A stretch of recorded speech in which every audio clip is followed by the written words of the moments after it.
The night may be long and the dark may be deep, but the answers are there to be found. Whether it's the normal, the abnormal, or the paranormal, you're in the right place. Let's go beyond reality. Welcome to the program. Glad to be here with you. I'm your host, JV Johnson, and I keep being told by our chat room that I can't mention the C word, the one that ends in virus. Okay, so I won't. That takes out the first part of the show, so we'll just move on from there. But in all seriousness, I hope everybody's being safe and not going too crazy. I don't get the toilet paper thing. I do not understand for the life of me how something so plentiful has disappeared from all our stores.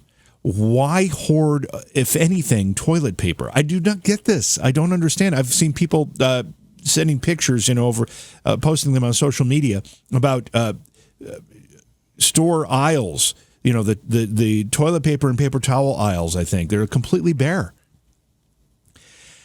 People must have like thousands of rolls of toilet paper in their pantries or basements or whatever. I don't know what they're expecting. So I'm either thinking, okay, these people are ridiculous, or they know something I don't know, and I don't know which is the case, and it makes me a little bit nervous. But I think that's part of the problem. Part of the problem is people start thinking, well, maybe, hey, geez, if they're getting all this toilet paper, maybe I need a bunch of toilet paper too. And it kind of, that becomes contagious. That's more contagious than the disease that itself. Wow. Yeah, there are a lot of things you can use for toilet paper. I've got, notebooks of stuff here that I could, if worse came to worse, I have a sink and I'm sure the water's going to keep running. I'm not really worried about that. Sinks and washcloth. I mean, this whole thing, I don't understand. And yes, I did just touch my eyes. I got to come up with something.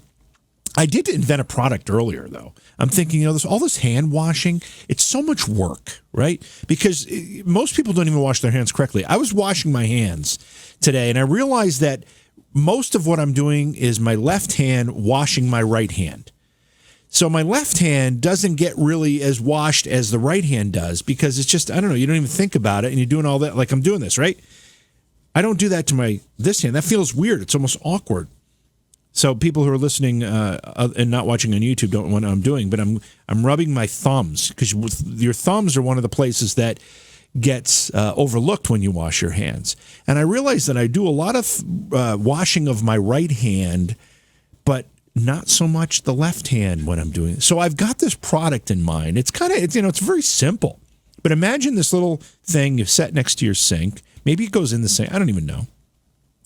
And you just stick your hands in it. It's got brushes, and the brushes run. It's got to be soft brushes because you don't want any bleeding.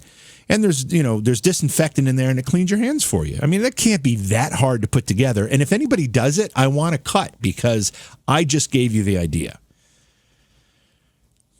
That's got to be better and probably even more effective than this whole, manual stuff because you miss so many spots. I was told today that there's the spots on your hand that you tend to miss are your thumbs. This little, this groove here, which palm readers use to, I don't know if it's your lifeline, I don't know what it is. Here, and there was another spot, which I don't remember. There were 3. This has become so complicated. Remember when life was simpler 3 weeks ago? I miss those days. I miss those days of simplicity. My son is stuck in Holland. I don't know when he's going to be able to come home now. He told me that he talked to the American embassy over there, and they said that American citizens are able to travel home. But the problem is all the flights are being canceled. It's hard to get here if you got to swim. So I don't know how that's going to work out. I had an event coming up in Canada. That's been canceled. I won't be going there. I'm a little relieved in a way, but I was really looking forward to going. I mean, it was. For a lot of reasons, actually. But I don't know. I haven't watched the news at all today. I really haven't been paying attention, but I do know this. I do know that little old Cooperstown, New York, in the middle of nowhere, we have our first case. And this patient went to a local health clinic, part of the greater Bassett Hospital group. The clinic was like a half hour from here. And she didn't tell them that she had traveled outside of the country, and she didn't tell them what her symptoms were before she showed up. All the things you're supposed to do so that they can prevent you from coming in and infecting everybody else. So the whole staff of this medical clinic was exposed, plus any patients that were there at the time. And now this woman who had been in Greece and other parts of Europe, is in the hospital that's located here in Cooperstown, and it is the first case that we've got here. So, I don't know. I don't know. I don't know what to say because I'm trying to avoid saying any of the words. But what I do know is that we're all going to be affected by this one way or another. But what I'm really concerned with is how it's affecting small business. And to give you an example of what I'm worried about, I mean, we were just talking in Cooperstown. Cooperstown, New York is a tourist town. We have 1,000 residents year-round. But in the summer, we've got things like the Baseball Hall of Fame. That brings 500,000 people through Cooperstown over the summer. We've got this other facility. It's called the Cooperstown Dreams Park, and it's a baseball tournament facility for 12-year-olds. There are 96 baseball fields. This thing is kind of new. It's only been around a few years. There are 96 baseball fields. Each one of those fields hosts a tournament every week. They have 100 and something teams every week coming in to play these week-long tournaments. They come from all over the world, in fact. And in fact, there's a waiting list to be able to be part of this. And each team has 15 players. The parents, you've got thousands of people coming through the Cooperstown area every week that are basically tourists. They play their baseball games. They visit the Hall of Fame. They eat in the restaurants. They do all that stuff. It's really the economic life's blood of Cooperstown. They just said that New York State, I don't know if it's directly from the governor, but somewhere from New York State, they said, we are considering forcing you to close. That means that the village of Cooperstown, which survives on this tourism, will basically, I don't know, it'll be choked off economically. All the restaurants, all the baseball memorabilia shops, the Baseball Hall of Fame itself, all these places are going to suffer greatly. And I'm on a bit of a tangent here, but it's just I'm starting to recognize the economic reality of this. I mean, if they're going to close this baseball facility for the summer, how long do they think this is going to go on? I don't know. Anyway, I won't spend any more time talking about that. Tonight, however, we're talking about HH Holmes, the infamous serial killer. Some people call him the first American serial killer. He's the one that built the murder house in Chicago. Remember that story? He built a house specifically designed to be able to torture and kill people. And then he would prey on people that would show up to Chicago for the World's Fair. Well, we're going to talk about him with one of his descendants, Jeff Mudgett. Jeff's been on the program before. And Jeff, along the way, came up with the idea that HH Holmes, his ancestor, could very well have been the notorious Jack the Ripper. And he has spent a great deal of time researching this and looking into it and presenting his evidence. And we're going to talk about the latest in that quest, what he's uncovered since he's been on the program. It's been at least a year. I'm not sure when he was here last. You may have seen some of the story on the History Channel on a program called American Ripper, which he presented, which I thought was a great show. I really enjoyed watching that. We'll find out what happened with that as well. But we have, it's going to be a really interesting discussion because H.H. Holmes himself was a diabolical, but also a very fascinating individual. And Jack the Ripper, same way. So you've got two characters that are notorious and legendary in a way. And we're going to talk about both of them, and then we're going to see how they might fit together, how they might actually be the same person. So this will be a great discussion tonight, and we're looking forward to having Jeff back. So with that, we'll go to break, and we'll get Jeff with us, and we'll start this discussion. It's Beyond Reality. Don't go away. We've got a great program ahead for you. Looking for our guest's book? Go to Amazon.com/shop/JVJTaps. Welcome back to the program. It's Beyond Reality. I'm your host, JV Johnson. I forgot to mention, make sure you go to the YouTube channel. If you're listening to this program in any other fashion, please go to the YouTube channel. Go to YouTube and search for JV Johnson. Once you get there, make sure you subscribe And when you do subscribe, you'll have access to, 550 back episodes, something like that. There's a lot of programming there. There's no charge or anything to subscribe. It's all free. Plus, there's some bonus content you'll be privileged to. And if you click the notification icon, you'll be notified when we stream live or we upload bonus content. It's a great way to be part of our online community. There's a great chat room that is active when we stream live, like it is right now. A lot of great people in there, and I'd like to say hi to everybody who's in our chat room. Tonight, we're going to be talking about what might be considered a little morbid at times, certainly intriguing, but true crime has taken this country by storm. I think the top podcasts, many of them are true crime podcasts. Some of the top cable television shows, things like Forensic Files or Cold Case Files, they're very highly rated. In fact, on Netflix, they've had a real string of successes with true crime programs like Making a Murderer and The Staircase and some others. People really can't get enough of this. And I'm not sure what the fascination is, but our guest might know. Jeff Mudgett is a returning guest to the program. He's a descendant of who may be considered the first American serial killer, certainly one of the most notorious, HH Holmes. Jeff, welcome back to Beyond Reality. It's great to have you with us tonight.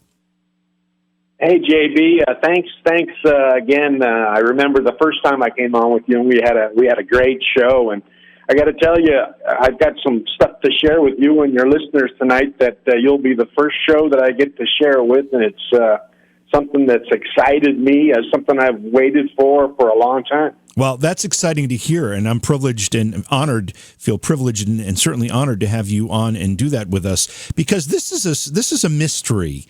In many ways, that's been going on for, 130 years or so? I mean, maybe even longer than that. I didn't do the math. I just did it quickly.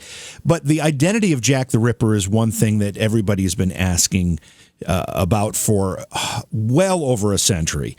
And H.H. Holmes himself is still an enigma. He's a figure and a character that people just are trying to wrap their heads around, because what he did was so I was going to say horrible, but I'm not sure if that's the word. But it's certainly unmatched in American history. And bringing this all together answers a lot of questions, and it's kind of an aha moment. And this is pretty exciting stuff when you start to answer some of these questions individually and realize that they share a common path. Well, there's no doubt about it, and that's. Your initial question when you started the show about why people are intrigued with, the sinister aspect of true crime so much, and why it's such a big success in television now. I really couldn't tell you. I'm asked to go on panels and I try to answer that question every time, but for some reason there's 60 or 70 million Americans who are fascinated with criminals like my great-great-grandfather, H.H. Holmes. And, that's one of the reasons it caught me by the reins, and I set, a successful law career aside and wrote my book, Bloodstains. Yeah, I mean, let's talk a little bit about that, because I know this was a real difficult process for you. At some point along the way, you discovered that your ancestry included this mass murderer, this serial killer. Tell me what happened, how you discovered this, and then secondly, how it affected you. Yeah, well, I was about, 40, practicing law, son of a criminal in California, and I'd had a strange relationship with my grandfather.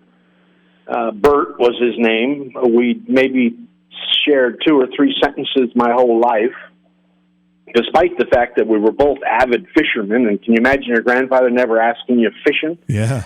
So it was strange. And then one night at dinner, with some, stirrings by my grandmother, who was famous at that, she finally got him to come loose with the secret that he'd kept to himself his whole life, hadn't even told her, that we were the direct descendants of this horrible man who the papers, at the turn of the century were calling the devil and the demon. That's right. Who built the murder castle in Chicago that lured, innocent young ladies from the World's Fair. And, so all of a sudden, I'm looking around the table, my whole family's there, and and they're all kind of just continue eating the dumplings, the chicken dumplings, and I noticed that grandfather is staring directly at me the whole time he's talking, and it's me that he wants to take the burden that he's been carrying his whole life, and lo and behold, it rested on my shoulders, and that's when I started up to research what was true, what was fact, what was legend, what was lore, and there was a lot of it. But lo and behold, this was one horrible man, certainly the most terrible in American history. What is the lineage? Was he your, 3 great-grandfather or 4 greats or something like that? The easiest way to work it out in your head is he was my grandfather's grandfather. Okay. All right. I mean, that's, obviously not that far back. If you're tracing your lineage, that's not that far back. And so that has to hit home pretty hard when you learn this. And did you question your own sanity, maybe? Obviously, the first thing you're thinking of, wow, what travels through these genetics? Question my sanity? Well, almost every day. Yeah. And it's something that, we do as humans. When something is placed in your lap, you tend to, personalize it, and without recognizing that we all have moments like that. But, the idiosyncrasies that I'd grown up with, JB, the strange thoughts that I'd had, in movie theaters when I'd seen a scene that had hit me the wrong way, those things suddenly had a name, a face, and I started to worry about those, and decided that the best way to make all that work out on the right side, not follow in this horrible man's footsteps, worst of all, was to set everything aside and go find out from the archives, from history, from all the research I could do, what the real story was. And I can only, tell you this, and for those of your listeners who've read my book, Bloodstains, instead of simplifying the story, it just got more complicated and complicated.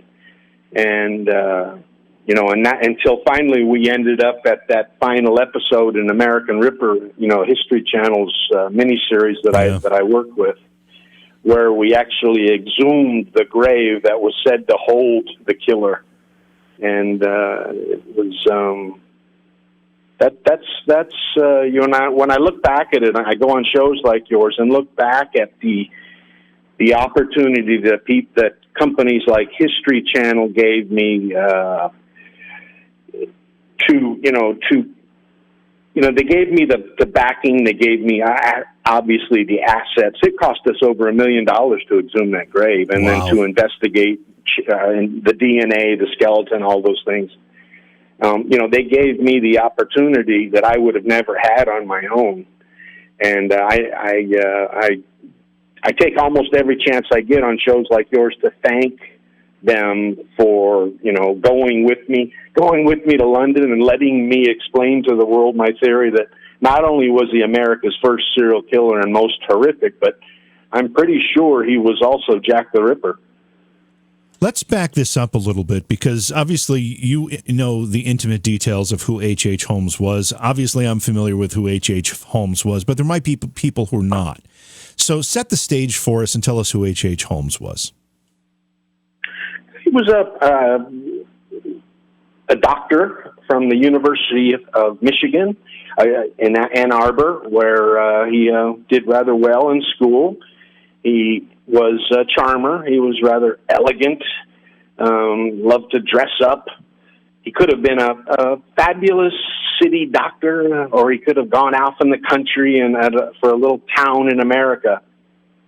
He had all those talents that we associate with someone who goes and gets his medical degree at one of the finest universities in America. And instead, he was smart enough to have been a Louis Pasteur had he wanted to be. Instead, he took the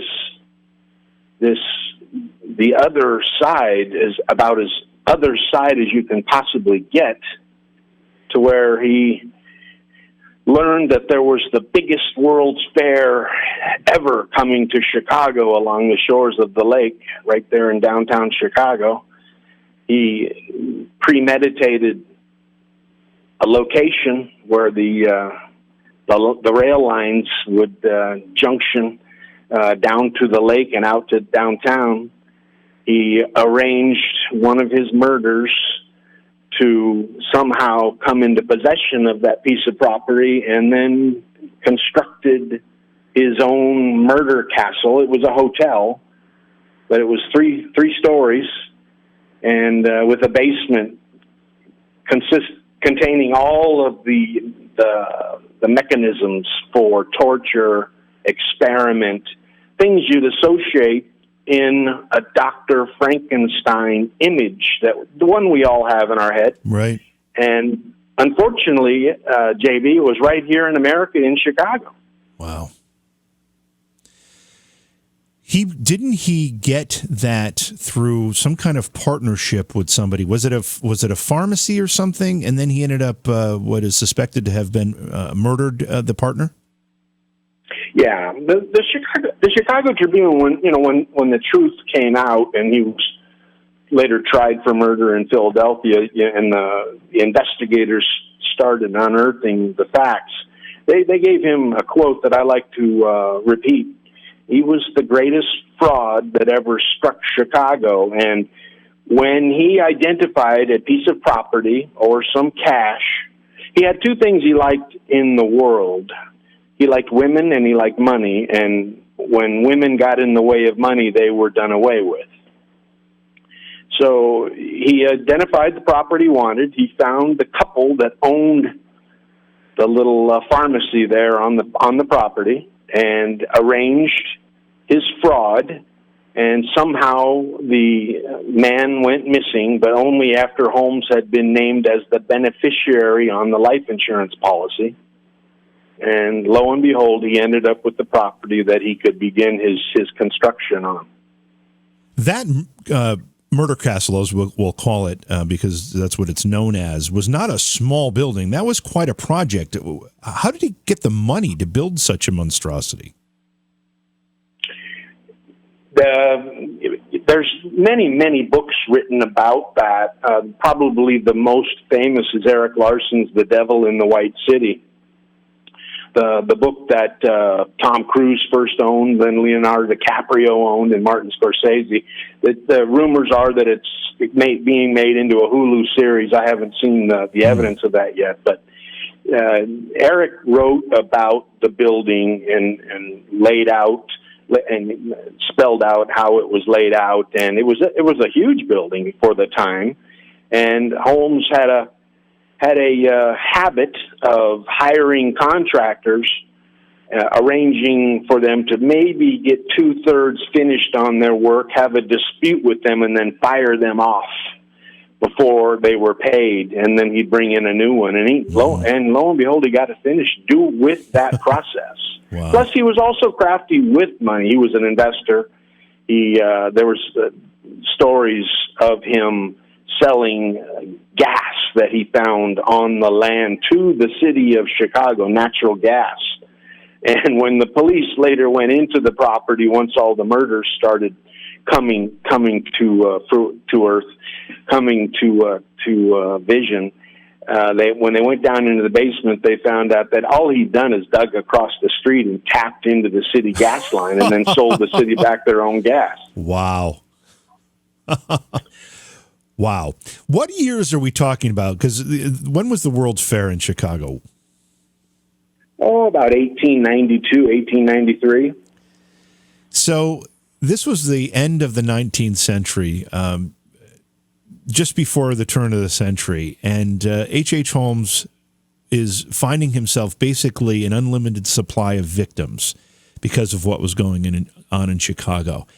Was anybody wise to what was happening during the time? Were there any accusations, or did it all come later? When we on the show American Ripper, they had their crack team of researchers working on it, and the police were overwhelmed, JB, at the time. There was probably 20 million visitors to the fair. You know, and you got to put it in perspective. You had Edison was there, Tesla was there, the Wright brothers were there. Was that first Ferris wheel ever? I mean, this was the place. Jeff, was that the World's Fair where Edison and Tesla?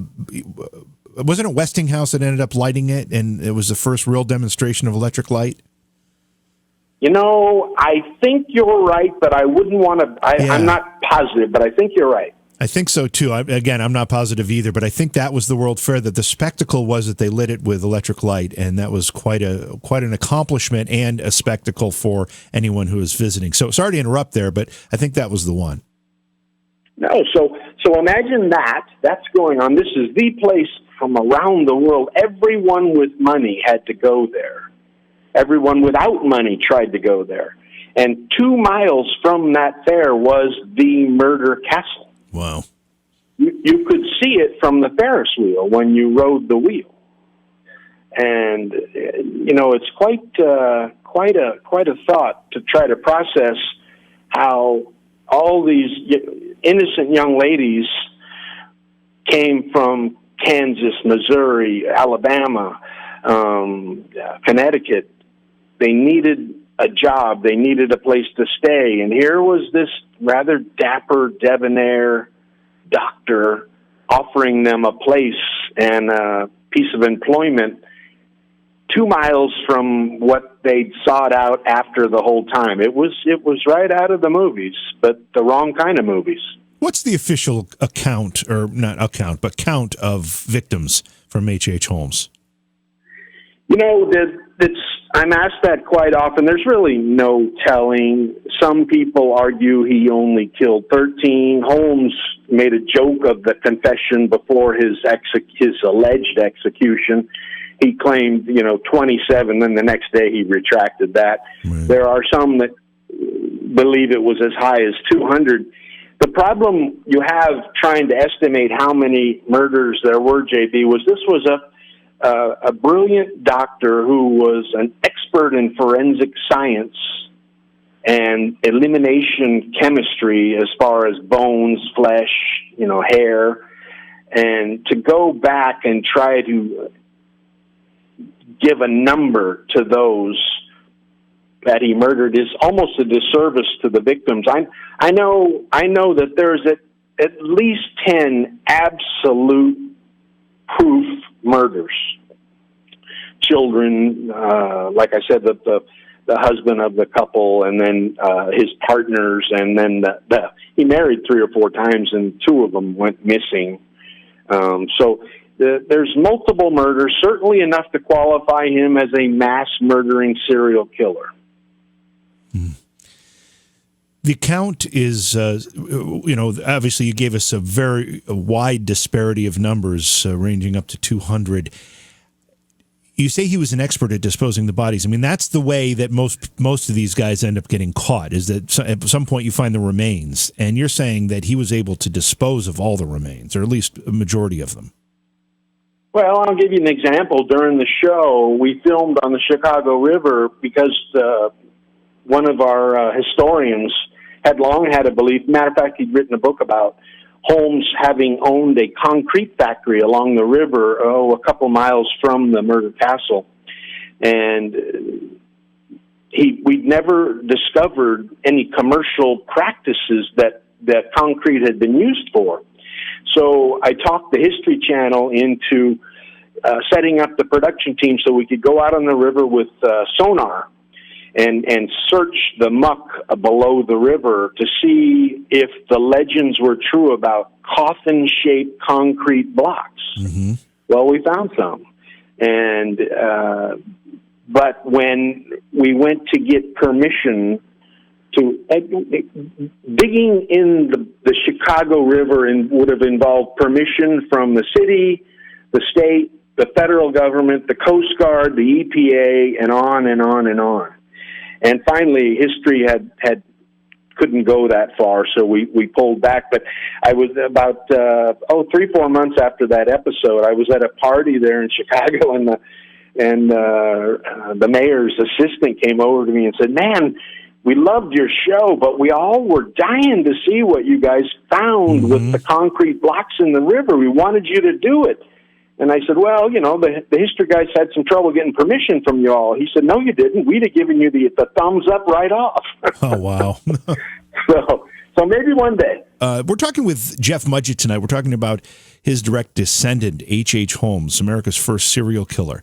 Was there a connection between HH Holmes and Jack the Ripper, one of the most infamous serial killers of all time, in fact? Jeff believes there is, and he's got a lot of evidence to support that theory as well. He's written a book about it called Bloodstains. You can find out more information about the book and Jeff's work at bloodstainsthebook.com. Jeff, how did the rest of your family react when this was revealed? It hit you hard, and you said your grandfather kind of placed the burden on your shoulders. But what was the reaction of other family members?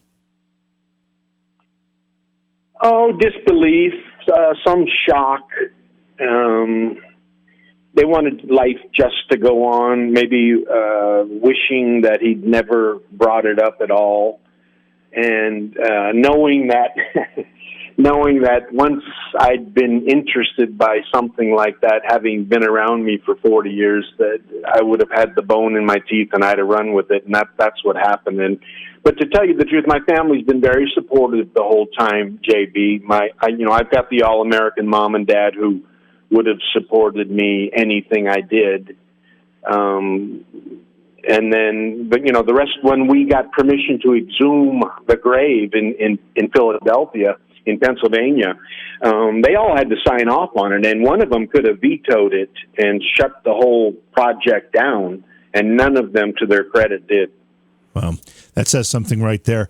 Let's go back to the H.H. Holmes story itself. We've talked about what he did, how he did it, basically, but what was his final fate? How did it end up for him? Well, and that was I'd had a theory.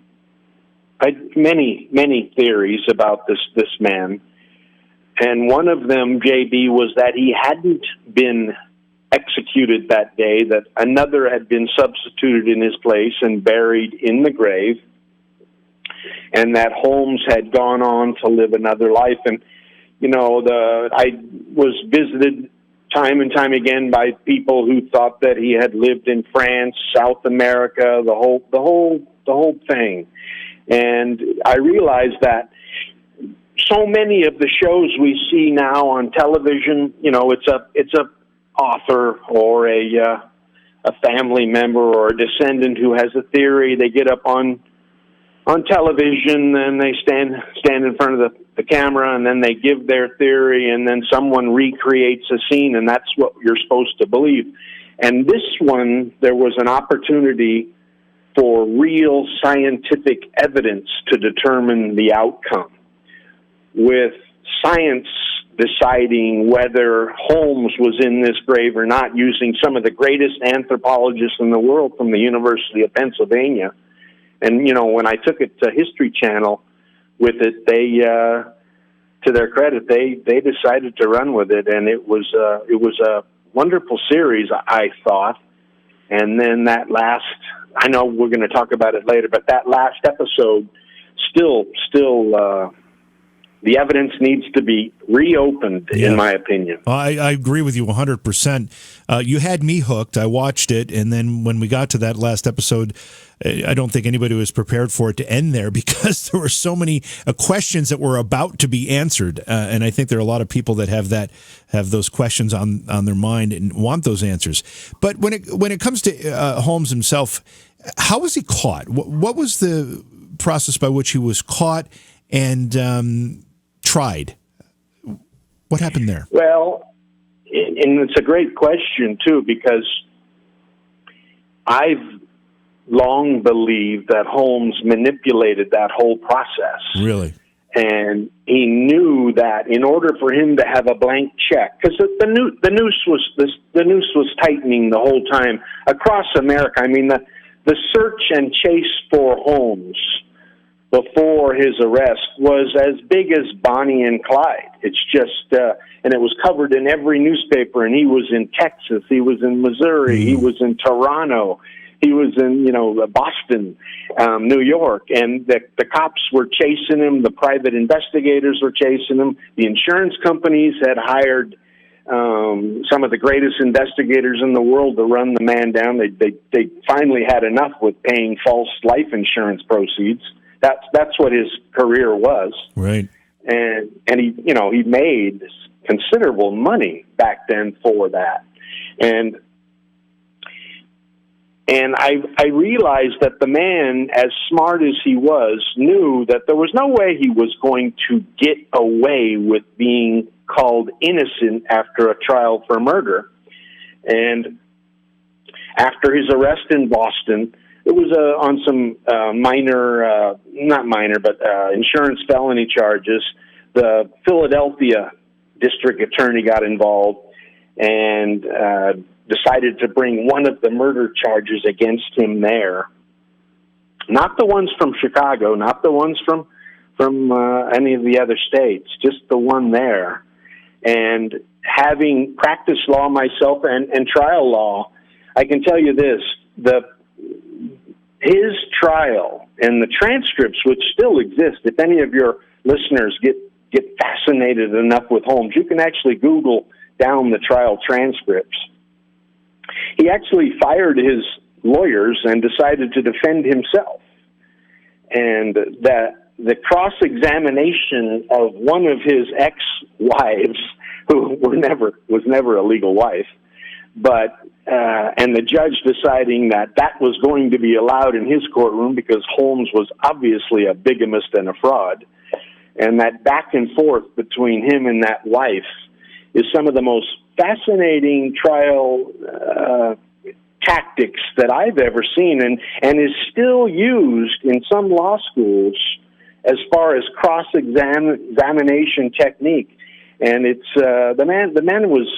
I don't want to sound like I'm proud of him ever, JB, and help me if I do, because he's a horrible man. Some of the murders of young children he committed are just atrocious, and it makes me ashamed that that's why I'm here talking with you today. That man, but the techniques he used, and this chance I have now to prove that he escaped that execution. I still haven't figured out how he did it, and hopefully one day I'll get another network to step in and help me take that final step. So what are we faced with right now as far as evidence to determine whether or not he actually was executed? You exhumed the body.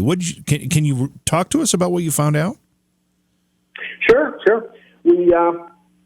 We went to court, and like I said, my family agreed, and the judge decided to allow the exhumation as long as it was supervised, and the dig was conducted by the world-famous anthropologist from the University of Pennsylvania. History provided all the assets. We went to the grave out in Yeadon, outside of Philadelphia, in a Catholic cemetery, which Holmes had also arranged, despite not being Catholic, and found two graves. He'd bought two graves, or his representatives had bought two graves. We unmarked. We dug down. The first one, we got to the normal 8 feet, and there was an empty coffin there. Oh, wow. Wait, let me just stop you for a second. Had these graves been untouched since the supposed execution and burial? To the best of my knowledge, yes. Okay. All right. So you get down, you find an empty coffin. So we find the empty coffin, and the scientists are they're swimming around down there. They're excited. This is going to be the find of their career. My co-host, Amaryllis Fox, who was an ex-CIA investigator herself, she's jumping down in the grave, digging with the scientists. It's the camera guys, the director. They're all having a great time, and I'm up above on the top, looking down, and there's something not right, JV. Something's not right, and they're all ready to sign off on this thing, but then my co-host Amarillo says, no, let's go over one and then dig down that extra 2 feet. That extra 2 feet. And the cemetery officials agreed. History agreed to pay for the extra dig, and the scientists were excited, and we dug down, and we found the concrete sarcophagus that the reports had mentioned after the execution, that he had supposedly been buried in a block of concrete and then sunk down in the grave. Wow. Well, at 10 feet, we found that concrete sarcophagus. And was it 10 feet, was it 2 feet below the empty coffin you found, or was it in the second grave that was adjacent? It was adjacent and 2 feet deeper. Okay. So if you can imagine, 8 feet and then a step down to 10 feet, one step over. Yep. And this is quite, I'd never been involved in an exhumation before. And, we've got graves all around us, and we're trying to respect their privacy and not have the walls collapse in on those people who were justifiably buried there and deserved the respect. So we had the engineers coming and shoring up all the walls. It was quite an amazing process. And we get to the concrete. It's obviously way too heavy for anything we have to lift out. So the scientists start opening the concrete up, chipping it away, and we find the leftover remains of what appears to be a male Caucasian. Looks like a Caucasian. Still clothes. We had a hat, we had a jacket, we had shoes on the feet. No pants, which the scientist assured me wasn't unusual, because when a man is hung, sometimes, the controls that he has over waste. Right, yeah. The body evacuates, yeah. Mm-hmm. Yeah. So all that's good. And the odor is just so terrible you can't imagine. For 2 weeks, I couldn't get it out of my head. Oh, yeah, that's got to be one that sticks in your memories, whether it's in front of you. Yeah. Gosh. Oh, and I can remember there's one scene there where the director, Mark Perez, he said, "Hey, Mudgett, we need a scene with you down in the grave. Jump down in there and get your hands in that grave." And it's all soupy, and then jeez. And I say, no thanks. No, I'm close enough to him as I need to be. And my co-host Amarillo is this gorgeous little brunette. She goes, "I'll jump," and she jumps down and she gets right in.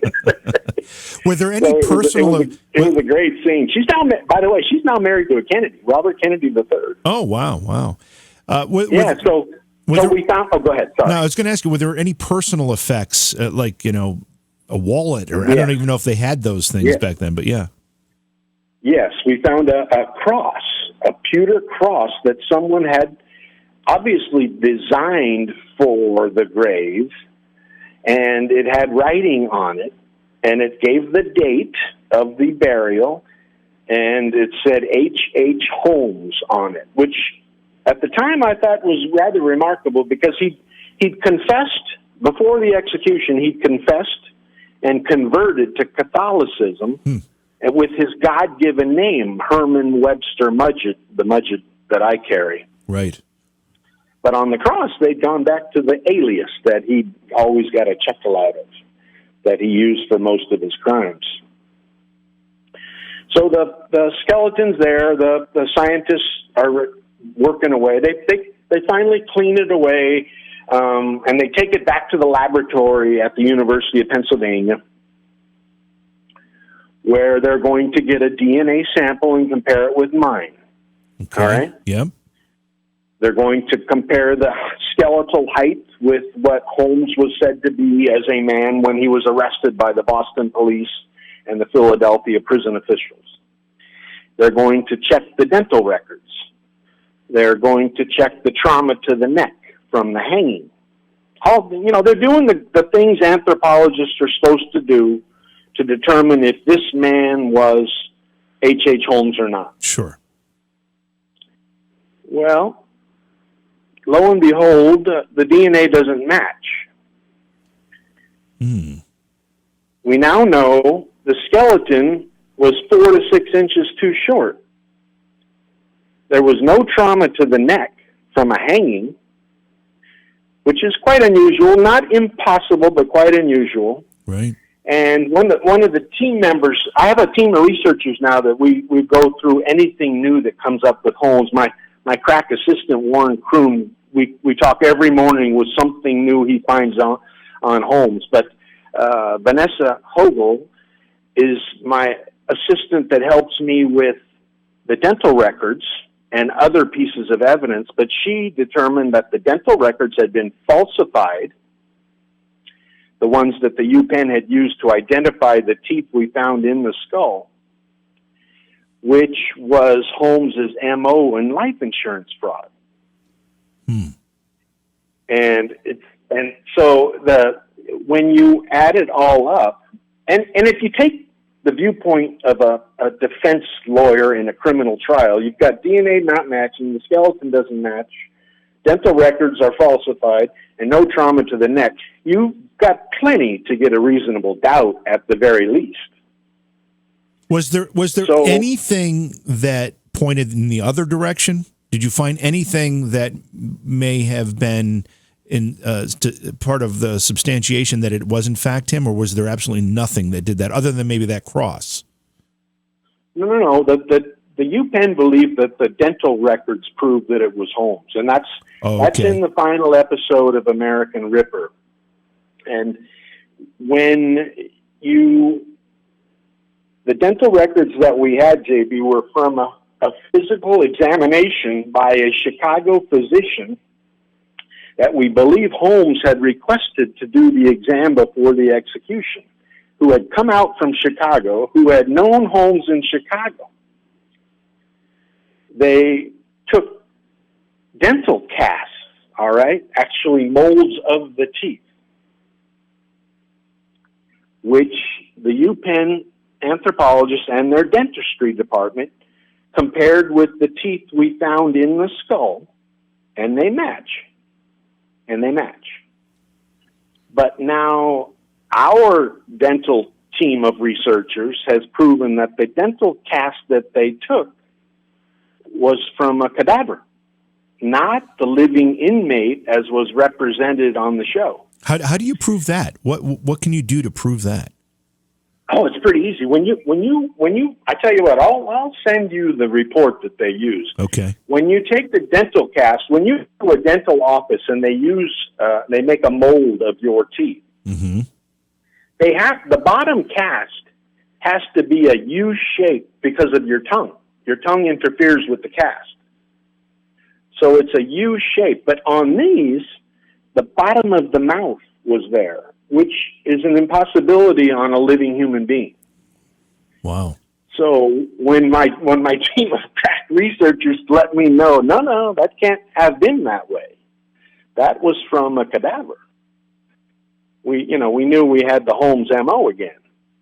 So right now we've got a network looking at reopening the evidence, JB, mm-hmm. of going through the DNA, going through the skeletal differences, going through the dental records being falsified and the lack of trauma, and maybe taking a second look at that exhumation rather than that quick. Well, you remember that final episode, how quickly it ended there. Yeah. With we had almost 2 million people watching. It was a great show for history. And I think almost every one of those 2 million, JB, has written me a Facebook note how disappointed they were in the final. Yeah, do you mind if I ask why history dropped it where they dropped it? It just seems awfully strange. It seemed to be a great, entertaining, informative, and popular show. There was some, I don't know exactly why. There was some politics going on. I know that the budget had gone way over on the exhumation, mm-hmm. and then all the testing and the lab work, and I think they were ready to be done. Plus, when they'd listened to my theories about him being Jack the Ripper, about him not being executed for almost a year, JB, and I think they were tired of it. I think they believed it was Holmes in that grave, and they were ready to move on. So I'm just fascinated to see if someone will step up and let me try to explain what that evidence would mean if it was in a court of law, how it couldn't be used to determine the ID of the remains. Now, does that prove how he escaped execution? No. I have no idea how he could have done that, JB. Or if it even proves he escaped execution. It could have just been another man was buried in his place after he was executed. Mm-hmm. It's quite a story, but it's certainly one of the most fascinating in American history. We've kind of laid this table out here for the story of HH Holmes, a notorious and America's first serial killer. And that story is interesting enough. However, somewhere along the way, Jeff got the idea that there are too many coincidences maybe and too many connections between H.H. Holmes and another very notorious serial killer. Of course, I'm talking about Jack the Ripper. Jeff, at what point did you start to see a connection here that was strong enough that you decided to start looking into this? Yeah, I'm glad you asked me that because, almost every time I bring the aspect up about Holmes having been Jack the Ripper, people have the glazed, rolled eye overlook. And to tell you the truth, JB, that's my reaction the first time I heard that theory brought to me by a gentleman named Mark Potts from back east, who spent many years of his life trying to prove the theory and had handwriting experts giving their opinions regarding Holmes' letters and the Dear Boss letter, the famous Jack the Ripper letter. And I didn't believe it. I found it fascinating. I thought it could be a great part of my book. So, I kept an eye on it. And one of my old friends, a prosecuting attorney in San Francisco, had heard about my project. And he said, there's this group out in the University of Buffalo that have a new computer program, which compares handwriting. And he said, remember the problems we used to have at trial when you could, JB, you can have an expert come up and say that handwriting is a match with that for the prosecution, and then you can hire an expert to say that doesn't match that for the defense. It's right. It happens all the time. Yeah. So this outfit at the University of Buffalo decided to make some money writing this program. Well, it was a huge success. I mean, the FBI uses it, the Scotland Yard uses it, the CIA uses it. So out of the blue, I gave him a call and I said, I've got this crazy idea about this American doctor who we know traveled to London, having murdered at least one of the 5 Ripper victims, Catherine Eddowes, and wrote the Dear Boss letter, the one that's the first time Jack the Ripper's ever used. So I thought they were going to slam the phone down and go on with life. When they said, "Well, bring the stuff out. We'll run it through the computer." So I got on a plane. I got the best copies of the literature that I wanted to compare, and they ran it through, and it came back 97%. That's pretty convincing. I said, you guys, go ahead. No, I was gonna say that's a good start. I mean, you get that kind of reply or answer to your test, you're going to automatically think there's something to this with good reason. Yeah, and I said, I'm told the FBI uses your program now. They said, oh yeah. They rely on it heavily. So I told one of my friends that does radio shows that he's now the star of the Holzer Files, Dave Schrader. Yeah, no, Dave well, sure. Yeah, and I said, Dave, can you when you fill in for George Norrie one night on Coast to Coast, will you put me on so I can give my theory about Holmes being Ripper and this handwriting computer program analysis I've got? He goes, yeah. So we went on, and someone from the TED Talks was listening. They invited me to present the evidence of the handwriting to their audience in Vancouver. And someone from history was watching, and that's how the show all started out. But it's that handwriting comparison. And I'll tell you this, JB, I get a lot of people that deny, the veracity of my theory, if it's even plausible, this and that. But in all the years I've been doing this now, since that computer analysis at the University of Buffalo, JB, no one's ever disputed that data. Never. And when we went back to London for the show, History hired these two English novelists, linguists, who went through the handwriting, went through the Dear Boss, went through the Holmes letters, and they agreed that Dear Boss had been written by an highly educated American trying to sound English. Really? Yeah, and then I'll give you a final on that. It's kind of a cute story. It was the night of the presidential election. We were in London. My film crew was a New York production team. They all wanted to get on a plane and go home to Mama. That this man was going to be president of the United States. That wasn't their favorite. So I was up at the bar. They were in the lobby. I was up at the bar. And these two gentlemen came over dressed like young lawyers, but much more fit. And they said, "Mr. Mudgett?" I said, yes. And can we talk to you for a minute? I said, yeah, no. And realizing that this had a law enforcement feel to it, and then they showed me their credentials, and they were Scotland Yard. And they said, "We've been following your theory about Holmes having been Jack the Ripper. We just wanted you to know, while we don't agree with you that it was HH Holmes, we do agree that there was at least one, maybe two copycats, and the killer was probably an American." What they're saying, the copycat was an American, or that they felt that Jack the Ripper himself was an American?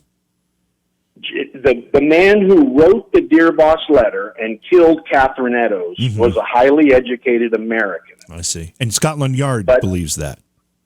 Yeah. Wow. But the five murders that we've always known as the Jack the Ripper Five, however they characterized them, they said no, that they agreed with me that there had been multiple murderers. So Scotland Yard believes those five murders were committed by multiple people? Yes. Not yes, one. They not told one. me that. They told me that at the bar. I doubt I could get them to repeat it on television. Yeah. I know. I tried to get history to recreate the scene, and they wouldn't do it. But. What are let's talk about a few of the things that would have to be the case for this theory to actually be true. One of them is the timeline. How does the timeline of the Jack the Ripper murders compare or fit into the timeline of H.H. Holmes' whereabouts? Oh, if you remember, I think it was like the 6th episode, Amaryllis, and I told the producers I wanted to stay as far away from this as I could, because anything that I was touching regarding Holmes being the Ripper was stained, with people thinking it was a crazy theory. And Amaryllis was a trained CIA investigator. So I said, let her handle the cruise ship passenger list archives. And if you remember the episode, her and the investigator they hired, they went and they found the passenger list with a couple of the aliases that Holmes often used. And those passenger lists were for passenger ships that crossed the Atlantic, obviously, and they bookend the Jack the Ripper murders. Do they? No, they don't. He's there for the time when Dear Boss was written. All right. Okay. And I try to capture that in the book. Now you'll get many historians that'll argue they can prove he was in Chicago or he was in Boston at the time, and I've run all those dates down, and I can't find anything which disputes our evidence.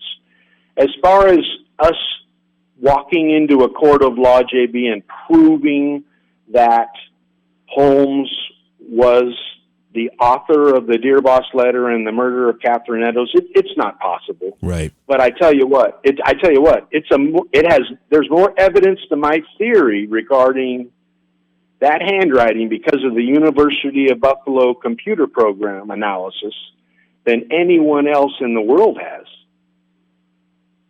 What would it take? So, What would we be able to find if something was out there that could actually prove this one way or another? What would it have to be? What would our smoking gun have to be? Oh, we tried on the show. We ran, my dad and I donated a blood sample because there was, do you remember when the gentleman came forward and said he had a piece of the Catherine Eddowes shawl with blood on it? Yes, of course. Mm-hmm. Well, they wanted that we gave the blood so that they could run the DNA off that shawl and compare it to my father's and mine. Mm-hmm. And at the last minute, he bowed out. Your father bowed out? No, the man that owned the shawl. Oh, the man that owned the shawl bowed. Oh, really? So we never got to test that. We never. I don't know. That would have been very close to a lead pipe cinch. Yeah. Yeah. I mean, I keep thinking that the only way we're going to discover Jack the Ripper's identity, regardless of who it is, HH Holmes or someone else, is that if somewhere in somebody's attic there's some kind of journal that he wrote that someone doesn't realize they have, and it's uncovered, when somebody goes to empty out an old trunk or something. I mean, beyond that, I'm not sure what else could possibly exist. We know that shawl is the only physical evidence that remains from the crimes. Well, I told history there's a chance if we ever got the permission to excavate. The murder castle was bought by the federal government in 1937 and torn down and made into a post office adjacent to where the murders were committed. The murder castle grounds are now a piece of grass with two trees right next to the post office in Chicago. And I told the History Channel, let's get permission to excavate those grounds. And there's a possibility that proof of Jack the Ripper is buried there. And they'd had enough by then. Yeah, I mean, you don't. If I remember correctly, and it's been a while since I've seen the series, but if I remember correctly, that's about where you were when the show ended, right? You were talking about doing that. Yeah, no, it's still there. And I'm convinced I can talk the federal government into allowing us to do that, because when they bought that property, JB, and tore that building down and then covered it up without properly investigating the murders they knew were committed there, they violated about 73 laws. So I think we could talk them into allowing us to excavate it as long as we didn't interfere with the post office. Right. So where does all this stand for you now? I mean, you've said you're talking with other networks and you're looking to bring this story back, make it active again so that you can continue your work. Where does it stand? Well, I'll get to share with you and your listeners my new secret. Oh, this is good. And I've just finished negotiations with an outfit, Hollywood production crew that want to make a feature film movie from Bloodstains. Oh, wow. That's terrific. That's my dream come true. And this isn't some fly by night outfit. It's the big deal. And the most exciting part for me, JB, is they don't want to make the movie The Devil in the White City. They like the whole idea of that Hitchcockian psychological drama about a man finding out that these terrible mental thoughts and images he's carried with him his whole life now have a name and a face after his grandfather reveals this secret. Yeah. And I kind of, you know what, I wrote the book fiction based on a true story. So I told them that's fine with me. They can run with that as a movie, and that I'll sit there in the movie theater and enjoy it like everybody else.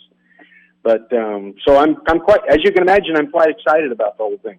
Yeah, you should be. There's good reason to be excited. I'm sure a lot of the people listening to this discussion tonight will be as well. So what's the timeline, man? I mean, usually that's a couple of years process, right? I would imagine it's 2 years. Yeah. Well, that'll be something. Especially with all this stuff going on now, which is going to put the whole Hollywood on hold for 6 months, I would imagine. Yeah, it seems to be putting everything on hold for 6 months, which is a little scary in itself. You, in the meantime, I'm assuming you're continuing to do research, continuing to look for people to offer information if they have it. I mean, I don't know how much remains out there that you haven't already uncovered, but this is always a work in progress for you, isn't it? Oh yeah, like I said, we my team and I, we talk almost every day about new material that they found that might be relevant, and I tell you what, that's always been kind of my nature to investigate, a mystery, and this is certainly, I think, the greatest.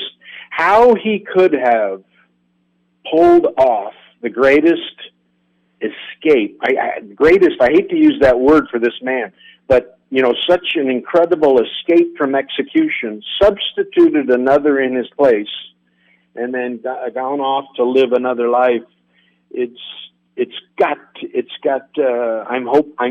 The guys that are buying the book now in Hollywood, I'm hoping they take that side of it, because that's always what's interested me. I want to know how he could have. There's a. And I know you and I probably already talked about this, JD. There's a story that Eric Larson wrote about in The Devil in the White City. There's a lore about the Holmes curse, about anyone involved in his arrest, the trial, the alleged execution, the incarceration before, the burial, anyone that upset him either died or suffered terrible misfortune afterwards. And obviously, the paranormal world always went to the spirit side of this. The true crime world always went to, well, wait a minute. Maybe Holmes wasn't done away with. And I'm hoping the story goes in that direction. I mean, there's so many facets of this story that are just intriguing. Every angle of it is a bit of a mystery and fascinating unto itself, and you can follow it in so many different directions. And when it all comes down to you personally, as a direct descendant of this man, other than at the point when you learned of that, how else has it affected your life? It must have changed everything for you. Well, that's a great question, and it's true. But I can tell you this: it's our direct line. My great-grandfather, my grandfather, my father, me, two of them were American war heroes, all right? One was the mayor of a city in Florida. One was the biggest engineer in California for Pacific Gas and Electric. None of them got arrested for jaywalking, JB. So when people ask me, well, do you feel guilty about this? No, I didn't make a choice about who I descended from. Right. I didn't have anything to do with it. Yeah, you certainly shouldn't feel guilty. I can only guilty. tell you this: my dad has medals on his chest that the country bestowed on him, and that's the one I look to. That's the one. Yeah, I can't imagine that there'd be any reason for you to have any guilt or feel like you should have guilt. Obviously, it's not what you did, and I think that if we all traced our lineage back, we'd find some pretty horrible people in our past as well. So I don't think that's anything that any of us can escape. But at the same time, when you make something like this, basically your life's work and your life's mission, I mean, it changes the way you live every day, I would imagine. You've got a real goal. You're trying to get some real answers, and that must drive you each day. It does, and that, it's a story that still fascinates me. And like I told you, when Warren calls me in the morning and we talk about something new he discovered that the world hasn't seen before, and this man's been dead 124 years now, maybe. Right. Maybe. It's simply incredible, and that's. But you're right. It did shape my life. My grandfather telling me that secret that night. He decided he was going to direct my life the rest from that time onward, and he did. So one more time, we've got you just announced tonight, and thank you for doing that on this program, that that Bloodstains will be made into a film. Are there any other TV opportunities on the horizon that we might be able to have the benefit of? There's a network looking at reopening the exhumation, the evidence, and I'm trying to talk them into hiring a crack team of forensic investigators who, go up against me and the evidence that I present to them each piece, the DNA, the skeleton, the dental records being falsified, and the trauma to the neck, and let them determine whether my theory is valid or not, and to be totally above board about it. And so they're looking at it right now, whether they do it or not. Like you said when we started the show, there are so many new true crime shows, forensic science shows now. That's certainly the one they're all making a success about. Yeah, people are eating this stuff up. They can't get enough of it, it seems. So I've given the website out a couple times, bloodstainsthebook.com. Obviously, there's a link for the book there. Where else can people go to find out more information about the book and your work? That's a great place. You can. I've got a friend who won an Emmy that did the narration for me. You can go to Audible on Amazon and pick up Kim reading the story of Bloodstains when you drive to work in the morning. I've been told it's really good. So, and then we sell an ebook too with Amazon. So it's that's the website you put out. That's my site. That's the place. But if you Google up HH Holmes, we come right up on the front page. That's great. Listen, promise that you'll get in touch with us if anything breaks on this, or when you've got something new to talk about, because we love this story, we love the work you're doing, and we'd certainly want to be in the loop if anything changes or comes along that's new. I tell you what, I'll keep you guys up, and like I said, you got the lead story today because it was being finished today. So that's awesome. I'm excited about being able to share it with you tonight and your listeners, and I hope it. I think they seem very excited about the project. When you're dealing with Hollywood, you never know if a project stays the path or not. But it seems to me that they're very excited. I'm only hoping that the things that we have going on in the news now doesn't put a block in the road. I think there are a lot of us hoping that, because all of us seem to have something that we didn't even think would be affected by this, that it's starting to be. And boy, I tell you what, we're in unprecedented territory here with this whole thing. But anyway, Jeff, thank you so much for coming on the program again. Thanks for being choosing us to be the place to make your announcement as well. That's exciting stuff. And like I said, we'll get you back on as soon as we have an opportunity to talk about more on this case. Beyond Reality Paranormal is hosted by JV Johnson and produced by Orion Palmer and Slick Eddie Edwards. Like us on Facebook and subscribe to our YouTube channel. Please consider supporting the program either through your podcast platform, click on the link in the description, or on Patreon at Joha Productions. If you'd like to be a guest on Beyond Reality Paranormal, or you have a recommendation for a guest, contact our producer, Slick Eddie Edwards. Eddie is spelled with a Y, at slickeddieedwards@gmail.com.